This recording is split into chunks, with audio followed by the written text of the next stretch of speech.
Well, as one of the fastest female college swimmers, Riley Gaines made headlines after she was forced to compete against a biological male and share a locker room. They tied in competition, yet she never received a trophy.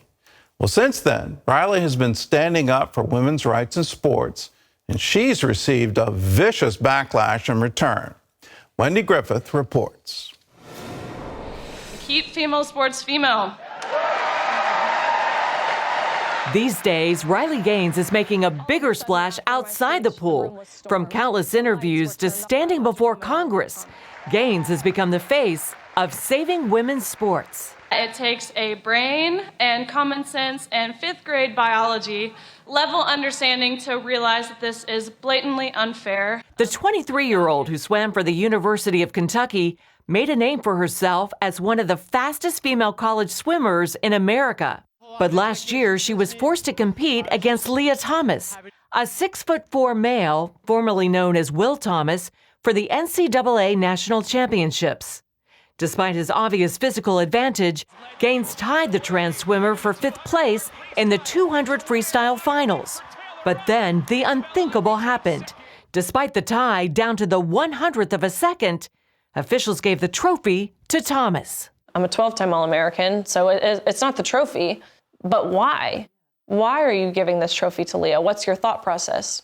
And he was not prepared to answer this because they hadn't been questioned on anything they'd done thus far. And so he says, well, Lia has to have the trophy for pictures. You can pose with this one, but you'll give it back. You go home empty-handed. Lia takes the trophy home. And that's what thrusted me over the edge. When they reduced everything that I'd worked my entire life for, all of us, girls who were at that meet, what we'd worked our entire life for, they reduced that down to a photo op to validate the feelings of a male at the expense of our own. Another surprise, Riley and the other female swimmers discovered Thomas, a fully intact male, was sharing their locker room. At that moment, Riley knew nobody was coming to rescue them. I was waiting for a coach, a parent, another swimmer, someone with political power, someone within the NCAA, someone to stick up for us. But then the realization hit me that if we as female athletes weren't willing to stick up for ourselves, how could we expect someone else to stick up for us? Why did the NCAA allow this to happen? Truthfully, it's a classic case of fear-mongering. I mean, the NCAA, they were terrified to make a decision. They know better than anyone, especially being an organization that covers sports, the differences between man and woman when it comes to athleticism or sheer strength. Current NCAA transgender policy defers to individual sports and their governing boards, and female swimmers seem to have no voice. Here's Lia Thomas speaking against them. They're using the guise of feminism to sort of push transphobic beliefs. It makes someone transphobic to acknowledge that there are two sexes, to acknowledge no matter what, you cannot change your sex, to acknowledge that women deserve equal opportunities and we deserve safety and fairness and privacy in locker rooms and areas of undressing. My kind of petty response is, okay, well, you're a misogynist. If you're going to sit here and call me transphobic, then you have an utter disregard for women and our own physical uniqueness. As a believer, have you forgiven him?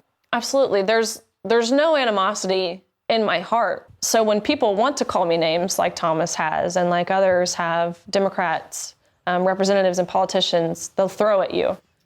I'm so secure with myself, and that's because of my faith. In April, Riley's faith was tested while speaking at San Francisco State University when a mob of transgender activists physically and verbally attacked her. The first thing I thought was, these people look so hateful and sad.